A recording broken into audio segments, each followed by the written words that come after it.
Well, hello there, and welcome to my almost midlife crisis, the show that dives into that tricky time in our lives when we're no longer young, but we aren't old yet either. I'm your host, Jennifer Villamil. Well, the time has come to have this baby. I am 39 weeks pregnant, and my induction is scheduled in 2 days. Wow. I like to say that it's an eviction notice, that it's gone out, and she has only a couple of days left to exit the premises. No, in all seriousness, we could not be more excited. I feel like this pregnancy has taught me a lot. And in today's episode, I'm going to share what I've learned, as well as my thoughts on what it looks like ahead. This is also the last episode of season 2. So if you are planning on getting pregnant, or you have been before, or you're just interested in the topic, then this one's for you. Let's dive in. I cannot believe that I've been pregnant for 39 weeks. In some ways, it's flown by, and in others, it's felt like forever, especially recently. The physical element to being pregnant seemed like the most obvious to me when I started this journey because, you know, once I saw the positive pregnancy test, I felt like I knew what to expect just from watching friends go through it or from TV and movies. I was expecting nausea, morning sickness, fatigue, getting bigger and not being able to see my feet, waddling instead of walking, food cravings and aversions and gas. Like these were my expectations. Also, knowing myself, I expected to have a really hard time mentally with the weight gain. I've always had issues with my weight. Ironically, I've never been overweight though. But I've gone through periods of using like diet pills in my 20s. I'm not proud of it, but that was like the thing then. And I've always been really sensitive to gaining even like 5 pounds. I have always been super critical of my body, even when I've been in great shape. I think that comes mostly from experiencing my formative years in the 90s. I mean, that was the time when stick was in and the media would call out celebrities that were like a size 6 for gaining weight or needing to go on a diet. Diet culture was in full force, so that didn't help.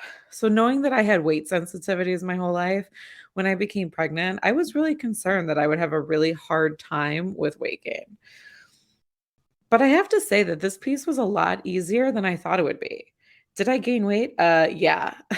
Yeah, I did. I was about 173, I believe, on my first check-in, and then in my last appointment, I was 220. So, yeah, 47 pounds. I have never seen the nurse move the scale to the 200s when going to the doctor before, so that was a little bit of a shock for me. But what helped me was just constantly telling myself that I was growing a human being.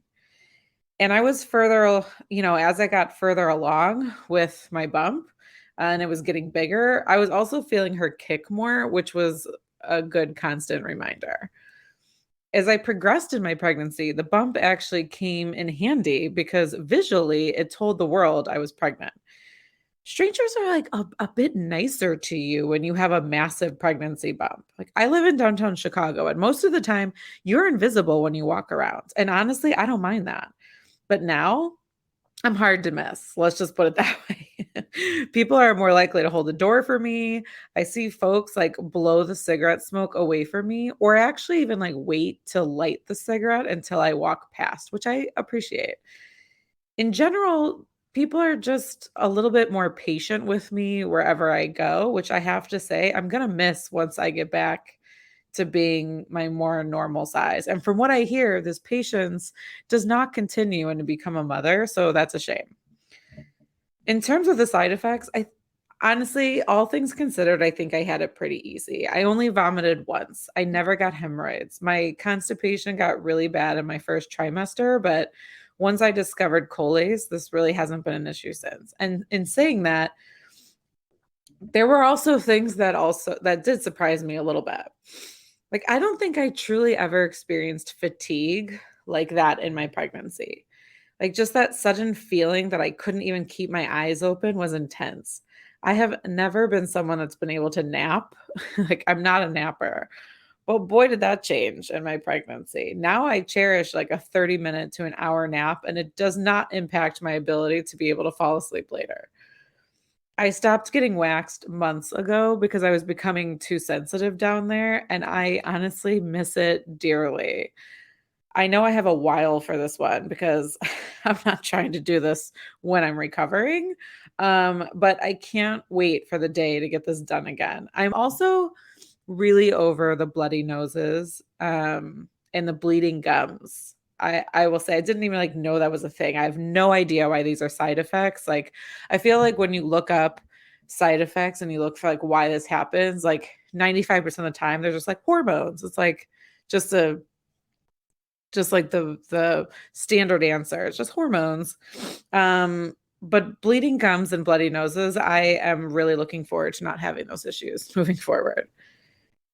Deep into my third trimester, I was surprised how quickly I went from feeling pretty good, like I was working out 6 times a week, to just not being able to work out.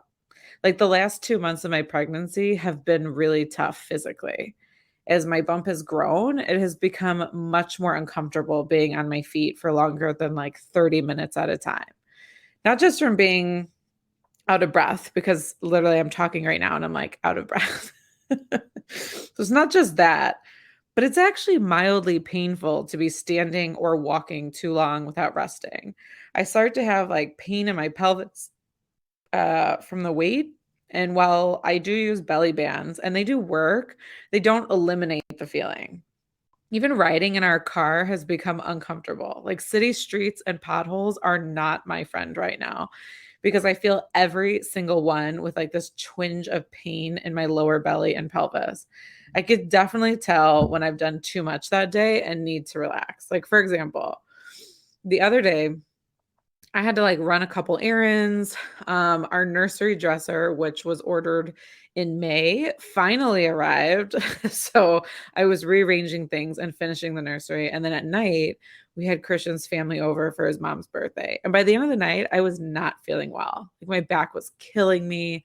I had pressure on my pelvis. I was starting to have like menstrual like cramps. Like I think I was having some early signs of labor, but honestly, I don't know. Like this is my first time. But by the end of the night, I was struggling to stand to even like brush my teeth.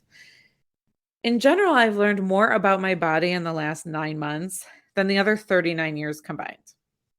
It made me realize how little we as women are actually taught about our own bodies. I never really had the sex talk growing up. I was taught if you have sex, you'll either get an STD or you get pregnant or you get both. And women are taught to not talk about our bodies, not to share intimate details or even use words like pussy or vagina because they're considered offensive.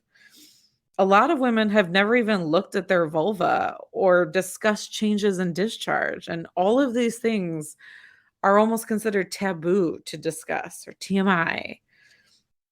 And as I look ahead to have a little girl of my own, that way of thinking stops with me. Like she will be informed of how her body works. She's not going to be ashamed of anything regarding her own body. She will be informed, and I will do everything I can for her to feel pride in how amazing a woman's body really is. Like that's my promise to her.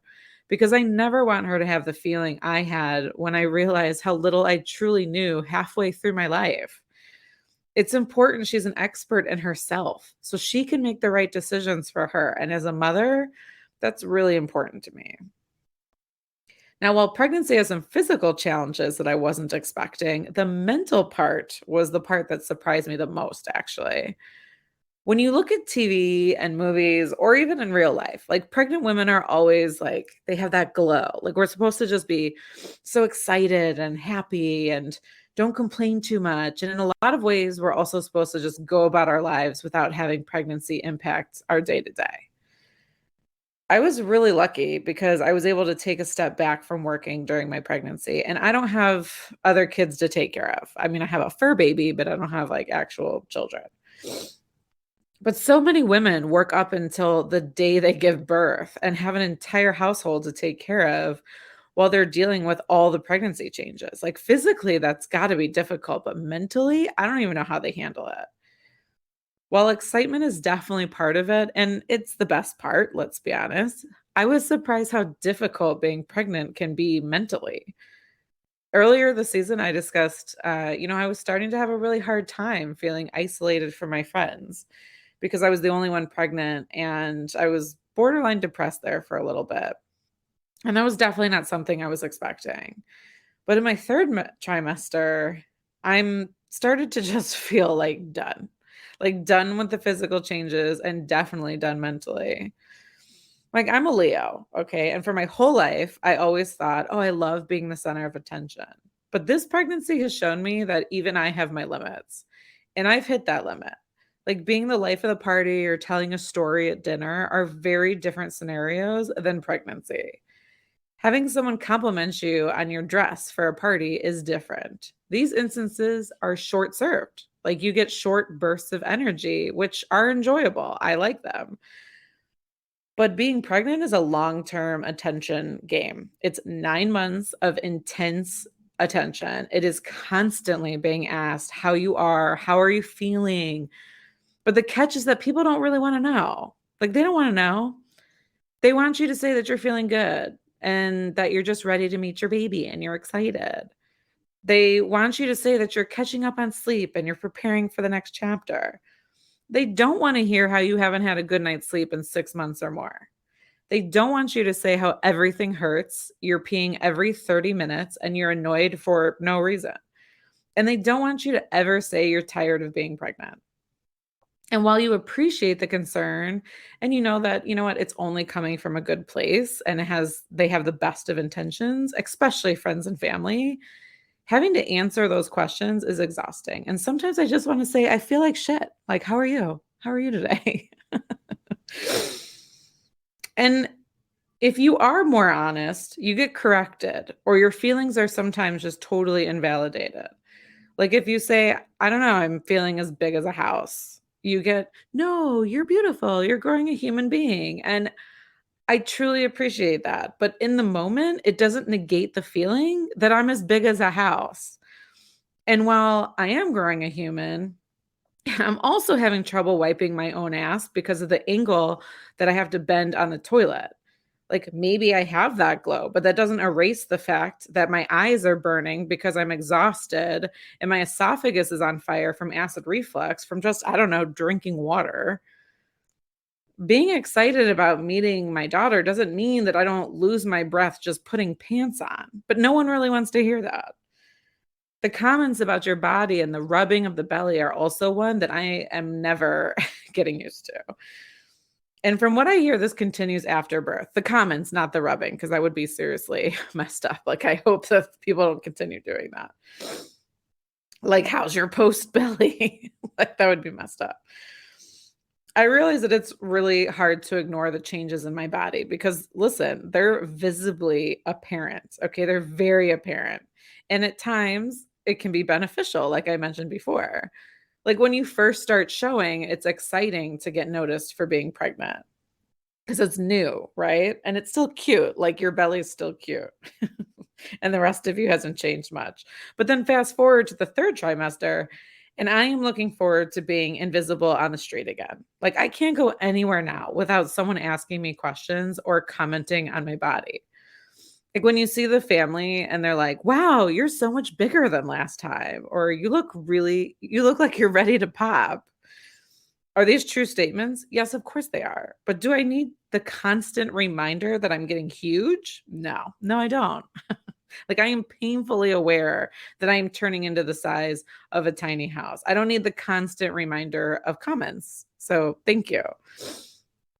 Or still telling me what I can and can't do. This was annoying in the beginning, but the more limited I feel, the more it drives me nuts. Like my doorman telling me that I like, you know what, you should let your husband like pick this package up. And it's like a 1 pound envelope. And I'm like, there is no one more acutely aware of my limitations right now than me. It is physically uncomfortable to lift some things or to get into a car or to walk. So if I'm picking up a 1 pound package, keep your mouth shut because this I can still do. Thank you very much. Like I can do this. So just let me. The rubbing of my belly still makes me super uncomfortable. Like, I'm not a lamp. There is a baby inside, not a genie, and your wish will not be granted. Like, I am still shocked I haven't rubbed someone else's stomach in response yet. But honestly, I think that this is the benefit of not drinking. Like, if I had a couple glasses of wine, I would at some point, I'm sure. I've never really been a touchy-feely person, so this whole bump thing is really difficult for me. Every time, which is often, I feel like I just stand there with like this weird look on my face, trying to force this fake smile, and I just pray that it ends soon. I do try to have those close to me feel the baby kick, though. Like, I understand that that's important. And so I invite them to touch when she's moving, and they get really excited about it. And I do enjoy that. Like, I'm not heartless, okay, but it's still the unexpected touch or just like the rubbing that feels super cringeworthy to me. And lastly, it's the unsolicited advice. Like, holy cow, I am over it. Like, no matter who it comes from, honestly, like everyone is a freaking expert, and I cannot wait to give me a nugget of information. And the thing is, there are some good nuggets in there. And once again, I know that they want to help, okay? But also, when it has been happening for 9 months from literally everyone I run into, including Uber drivers, it's hard to continue to have an open mind and accept the advice. It's the sheer volume and just the culmination of advice that makes it hard, not the advice itself, if that kind of makes sense. And as I get closer to delivery, I feel the pressure to be social because I know that it may be a little bit before our social lives come back. But at the same time, I find myself actually wanting more alone time. This is the complete opposite of how I was feeling in my second trimester when alone time resulted in feelings of isolation. And I think part of it is because I'm tired of all the attention. But I think another part is because I know that once she arrives, it's going to be quite a while before I have alone time again. I'll have this baby to take care of 24/7 because I won't be back at work yet.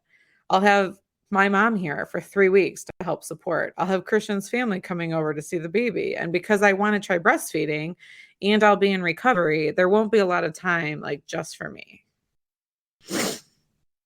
As I mentioned in the beginning of this episode, this is officially the last episode of season 2. And it's been a journey this year. Like, being laid off while pregnant was scary, but it's also been a time of self-discovery, and I'm so thankful that I was able to take this time for myself and also take you on the journey with me. But where do we go from here? Well, to be honest, I don't know. I started this podcast back in January 2021. This is my 64th episode that I've recorded, which is more than I ever thought that I would. And I've truly enjoyed this process. And it's difficult to think of potentially giving it up. But if I've learned anything, I also want to give myself grace to make that decision at a later date. My goal is to continue this podcast, but with a shift to focusing on being a first-time mom midlife. While I've learned a lot about myself since starting this podcast, this year, I've also learned so much about how there's a need to openly discuss the realities of motherhood as well. I'm not sure I want to give up this platform yet, but I also don't want to overcommit myself. So over the next couple months, my first priority is getting my bearings just being a mother, which is still very weird to me to say. My second is finding my next role in my career, and I'll be primarily focused on trying to figure out what my new life looks like. I will definitely keep you posted about my social media channels and my website. So if you haven't followed or subscribed to the website, I encourage you to do so you can get updates as I have them.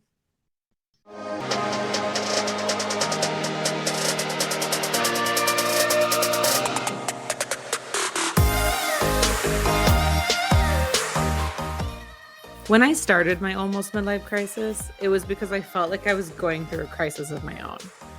I was struggling with getting older, but I was still experiencing like imposter syndrome and feeling like I was still young. I've discussed everything from changing careers, Botox, getting married later in life, and now having my child at 40. What I've realized through all of it is that no matter what our age is, there is always room for growth.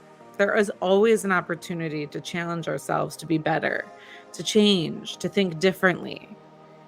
We will never know everything, and life is less about what happens to you, but how you deal with those changes.